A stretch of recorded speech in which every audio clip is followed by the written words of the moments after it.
SR studio. सैया भोले के दुनिया में नाम हो, उनके द्वारे पे लागल बदाम हो।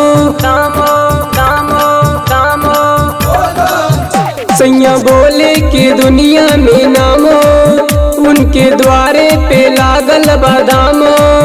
चलो जल्दी से कमर में जल भरो,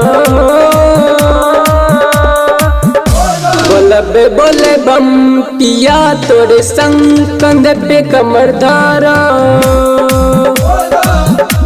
बोले बोले बम पिया तोरे संग कंध पे कमर धारा।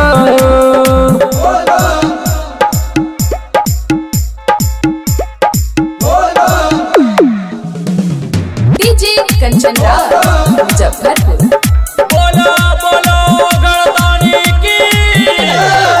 सैया चढ़ाई जल जाके अपकी समार में, बोलबम बोलबम गूंजताते उनके द्वार में।